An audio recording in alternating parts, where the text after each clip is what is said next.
All right, free agency is about to explode for the WNBA, but right now we have a trade with the Connecticut Sun and the Dallas Wings. 1-for-1, Diamond Miller coming to Connecticut.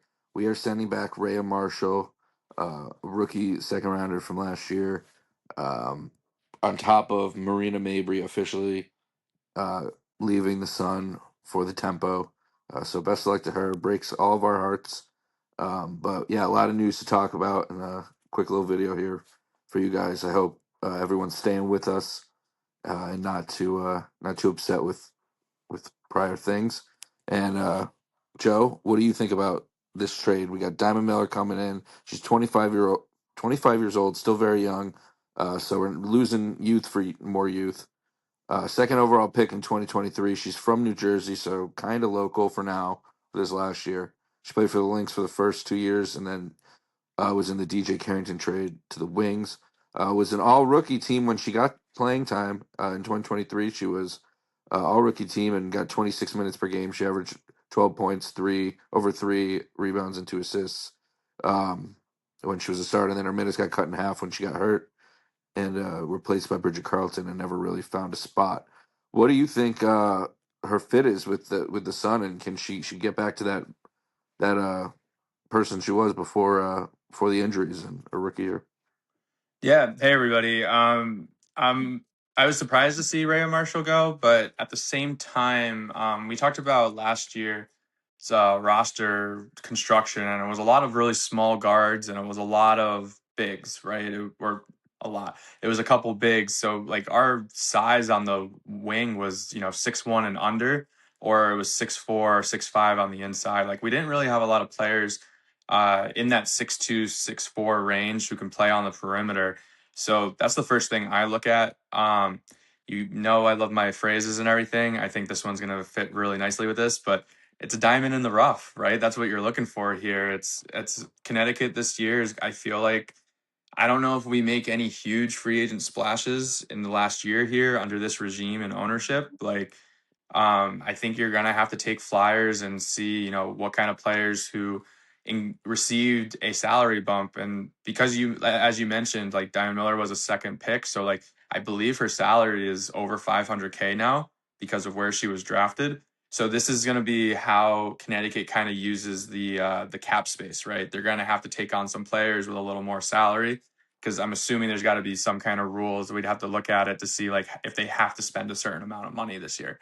I do like the chance of, or I do like her chances of staying here and doing. I don't want to say well because we don't know really how to define well. Is well 12 points a game like she was her rookie year, or is it a role player who plays hard on defense, 6 to 8 points a game, something along those lines?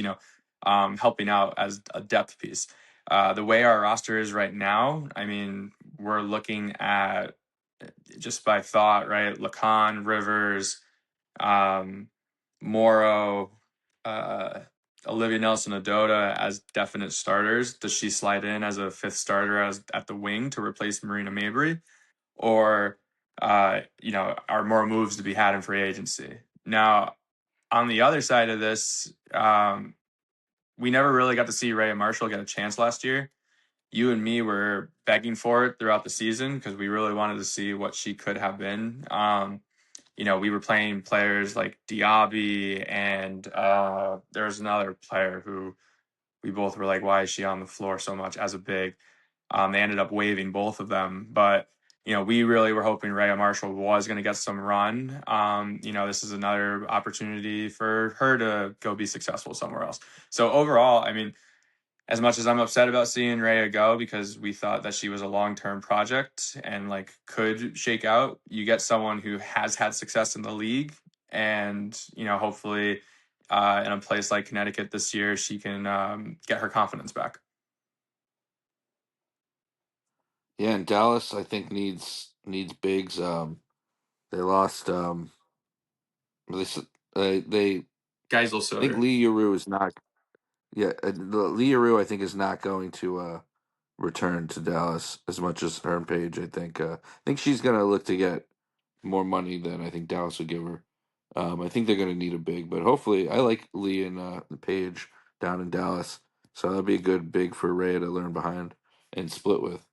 But if not, she could get serious minutes unless a big sign's there. Um, but yeah, so we gained Diamond Miller.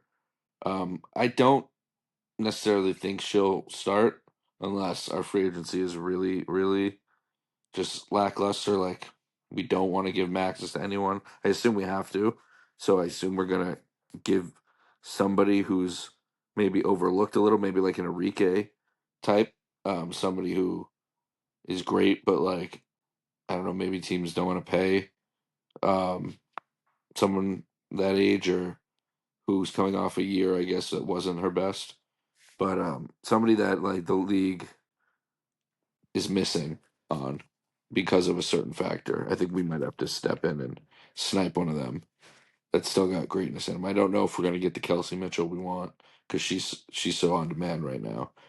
Um, but I don't necessarily think it's the relocation and stuff. I don't, if anything, I think players might necessarily want to be in Houston or like play for the throwback Comets team or like the something like that. But I don't know. I don't think. I think if anything's holding us back in free agency, it's the amount we want to spend.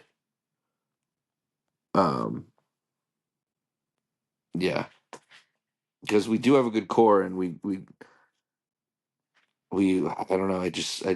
I think we can get a big star. I just think it's gonna have to be not one of those premier level ones. So losing Mabry, if we can come back to that real quick, it's gonna hurt, but she's gonna have to put up big numbers for us to have offered her the max, which is what it would have taken to get her away from Toronto.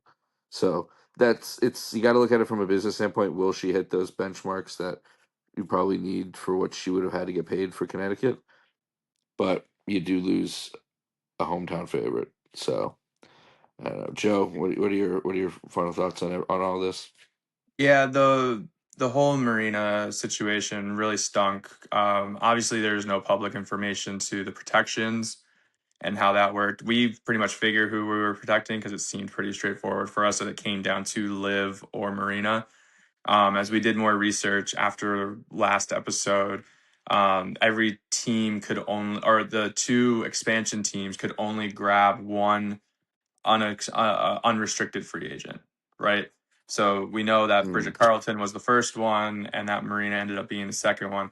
I'm almost thinking that these teams got the list and were like, okay, Bridget Carlton was always going to be like one of the big ones. We had talked about that numerous times, but I wonder if Connecticut thought they were going to pull a fast one and was like, no one's going to do this with Marina. We don't have to protect her.